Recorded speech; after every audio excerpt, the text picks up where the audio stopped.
Marc Marquez meyakini bahwa pandemi COVID-19 menjadi penyebab kenapa pabrikan Jepang kedodoran untuk mengimbangi pabrikan Eropa dalam kejuaraan dunia Grand Prix. Sejak era MotoGP diperkenalkan pada tahun 2002 silam, Yamaha, Honda, dan Suzuki sukses menyegel 14 titel. Selama rentang waktu itu, Ducati berhasil mencuri 1 gelar lewat Casey Stoner musim 2007. Tetapi superioritas pabrikan Jepang mulai memudar selepas tahun 2019, dibuktikan dengan kedikdayaan Ducati yang mengklaim titel konstruktor dunia selama 3 tahun beruntun. Meski hal tersebut turut dipengaruhi faktor dari 8 Desmosedi GP yang diturunkan, faktanya 2 pabrikan Eropa lain seperti Aprilia dan KTM juga menunjukkan geliat kebangkitan. Aprilia bahkan sudah mengantongi 1 kemenangan dipersembahkan oleh Alex Espargaro di GP Argentina, sementara kubu KTM menorehkan 2 podium tertinggi sejauh musim ini, yaitu GP Indonesia serta GP Thailand. Tak sedikit pihak yang menilai Honda terlalu bergantung pada Marquez. Situasi serupa dijumpai di Yamaha yang diusung secara tunggal oleh Fabio Quartararo, walau ini lebih ke kemampuan El Diablo yang mampu memaksimalkan potensi M1. Namun menurut Marquez, tantangan logistik akibat pandemi merupakan salah satu pemicu di balik penurunan kinerja pabrikan Jepang dari pabrikan Eropa. Pandemi memengaruhi olahraga kami, dan setelah berlalu, terlihat bahwa pabrikan Asia seperti Honda, Yamaha, atau Suzuki lebih terpengaruh daripada yang lain, ujarnya dalam wawancara dengan sponsor pribadi Estrella Galicia. Saya berpikir itu lebih menyakitkan mereka, terutama karena pada tahun 2020 dan 2021, sebagian besar kejuaraan dilakukan di sirkuit Eropa. Kemungkinan semua insinyur Asia datang untuk tinggal di Eropa, tetapi mereka tidak lagi berada di pabrik.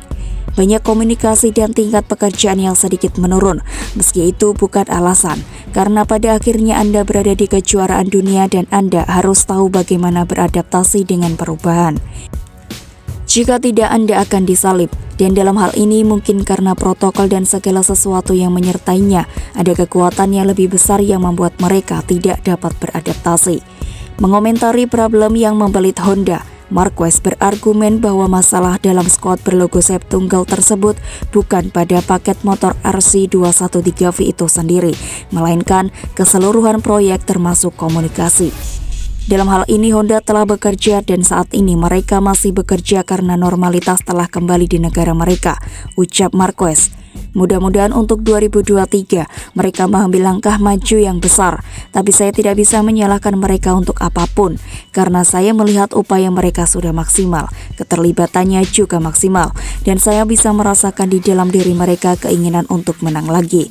Lalu ada juga pentingnya membuat setiap langkah ke arah yang benar. MotoGP 2022 akan kembali bergulir akhir pekan depan pada gelaran bertajuk Grand Prix Australia di sirkuit Phillip Island pada tanggal 14-16 Oktober.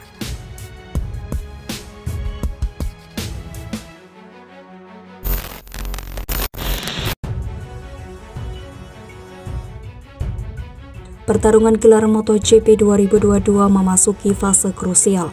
3 balapan tersisa, top 5 hanya dipisahkan 40 poin. Namun sorotan terbesar tentu saja duel antara Fabio Quartararo dan Francesco Bagnaia. Setelah Grand Prix Thailand yang berlangsung basah, rider Yamaha Fabio Quartararo hanya unggul 2 poin saja atas bintang Ducati Francesco Bagnaia dan 20 angka dengan Alex Espargaro dari Aprilia. Tak hanya itu, sekarang penantang gelar pun bertambah. Secara matematis, 2 pengendara Ducati lain, Enea Bastianini dan Jack Miller, masih memiliki peluang untuk menjadi juara dunia. Sebelum balapan final di Valencia, Spanyol, MotoGP dijadwalkan lebih dulu menyambangi Phillip Island, Australia, dan Sepang, Malaysia. 2 Grand Prix ini kemungkinan kembali bakal diwarnai hujan. Jika skenario itu terjadi, maka potensi masalah bagi Quartararo dan Yamaha. Ditambah lagi, El Diablo masih harus melawan rombongan Ducati yang telah diinstruksikan untuk membantu Bagnaia. Di Buriram, Thailand, terlihat sejumlah pembalap yang piawai di trek basah alias Rainmaster seperti Miguel Oliveira dan Marc Marquez dapat memengaruhi persaingan. Miller juga punya misi persoalan menghadapi GP Australia. Kendati siap membantu Bagnaia, ia tentu tidak mau melewatkan kemenangan di home race-nya, terlebih karena kansnya meraih gelar masih terbuka. Selain itu, The Thrill ingin jadi Australia pertama setelah Casey Stoner yang memenangi balapan kelas Premier di Belleville Island. Kesuksesan terakhir wakil tuan rumah terjadi pada musim 2022. Namun, yang juga menarik ditunggu adalah bagaimana respon Quartararo dan Yamaha. Sejak crash di GP Belanda, juara dunia bertahan MotoGP ini seperti kesulitan menjaga performa. Sementara itu, pembalap Ducati Lenovo Francesco Bagnaia memiliki rasa hormat kepada Fabio Quartararo yang merupakan rival terbesarnya pada MotoGP saat ini. Francesco Bagnaia dan Fabio Quartararo bisa dibilang menjadi dua pembalap terbaik pada MotoGP dalam 2 musim terakhir. Fabio Quartararo menunjukkan sinarnya sejak musim debut tahun 2019 dan akhirnya menjadi juara MotoGP 2021. Adapun Francesco Bagnaia begitu pecah telur dengan kemenangan pertama di Aragon pada tahun lalu. Dia sulit untuk dihentikan. Persaingan untuk gelar juara pun berpusat di antara kedua nama tersebut. Menariknya, walau terlibat persaingannya cukup ketat, ada rasa hormat yang ditunjukkan oleh kedua pembalap. Tidak ada perseteruan di antara keduanya seperti yang jamak terjadi pada MotoGP sebelumnya. Bagnaia misalnya, walau berguru kepada Valentino Rossi, kecenderungan detektor untuk menciptakan musuh di lintasan tidak diturunkan kepada dirinya. Quartararo pun demikian, kecuali ketika merasa diperlakukan tidak adil. Quartararo tak sejahat julukannya, El Diablo alias si iblis dalam tingkah lakunya. Ada rasa hormat yang besar, yang mana ini merupakan hal terpenting, kata Bagnaia. Kami benar-benar sudah saling mengenal selama bertahun-tahun. Saya bertemu dengannya saat presentasi tim saya di Italia yang dirilis di Spanyol dan Italia. Sejak saat itu kami hampir selalu berlomba bersama, ujar Bagnaia. Pada MotoGP, Bagnaia dan Quartararo sudah bersaing bersama sejak tahun 2015. Saat itu, keduanya sama-sama berlomba di kelas Moto3. Baik Bagnaia dan Quartararo sama-sama baru mengemas 1 gelar juara dunia. Mengingat persaingan yang makin ketat jelang akhir musim, kemungkinan penentuan gelar terjadi pada race penutup di sirkuit Ricardo Tormo, Valencia yang sangat besar. Tentunya itulah yang diharapkan.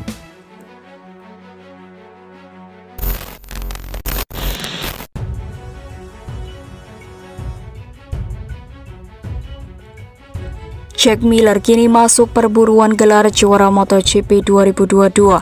Podium kedua di Grand Prix Thailand membawa nama Jack Miller masuk dalam perebutan titel kejuaraan dunia MotoGP musim ini. Tidak lagi 3 pembalap, melainkan 5 rider kelas Premier yang berpeluang menyegel gelar juara dunia MotoGP. Menambah perolehan jadi 179 poin, Miller secara matematis bisa menyandang status kampiun pada akhir tahun. Dengan selisih 40 poin dari Fabio Quartararo, juga berkaca terhadap 3 balapan tersisa, Thriller Miller diprediksi dapat memangkas jarak, apalagi jika melihat tren positif sang pembalap Ducati sejak Sachsenring. Dalam 8 perlombaan terakhir, Miller konsisten naik podium sebanyak 5 kali, termasuk 1 kemenangan di Motegi 2 pekan lalu. Dari catatan ini, hasil buruknya hanya ketika meraih finish ke-18 di GP San Marino. Secara total, Miller telah mencetak 88 poin sejak Summer Break sejauh ini, bersanding dengan Francesco Bagnaia yang mengumpulkan 111 poin, serta Inia Bastianini dengan torehan 75 poin. Ini semua dihitung mulai dari seri Silverstone. Walau sekarang diunggulkan, Miller rupanya tidak terlalu memikirkan soal potensi menjadi juara dunia MotoGP. Baginya yang terpenting adalah tampil bagus hingga seri penutup GP Valencia pada November nanti. Ya, itu belum tentu berhasil, tapi kami akan terus melakukannya. Kalau memang ditakdirkan, ya begitulah. Saya akan terus mencoba yang terbaik dengan cara apapun. Pecco melakukan pekerjaan yang fantastis hari ini dengan membuat keuntungan besar setelah akhir pekan yang sulit di Motegi. Jadi ini benar-benar hari yang luar biasa bagi tim dan saya tidak bisa cukup berterima kasih kepada mereka.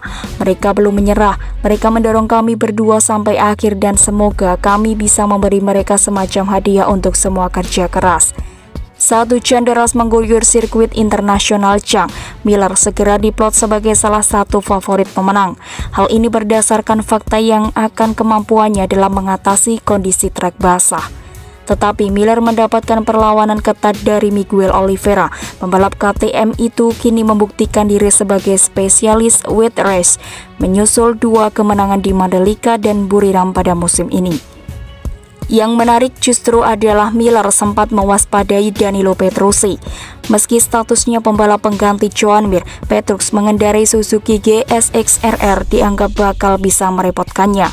Secara umum saya tahu saya akan cukup kencang. Saya tahu Miguel akan sangat cepat dan saya tahu Joan Zarco akan sangat cepat. Kami adalah tipe dari ketiganya yang bisa beradaptasi. Sejujurnya saya sedikit gugup tentang Petrucci, mengira dia mungkin datang dari belakang, ucap Miller. Itu adalah hari yang baik. Balapan positif lainnya, akhir pekan positif lainnya secara umum, motornya bekerja dengan baik pada setiap lap. Kami mampu terus meningkat. Seperti di Motegi, saya sempat kecewa dengan kualifikasi karena mengalami masalah, tapi kami mampu bangkit kembali ke hasil yang layak dan itu adalah balapan yang sangat bagus, pungkas pembalap asal Australia itu.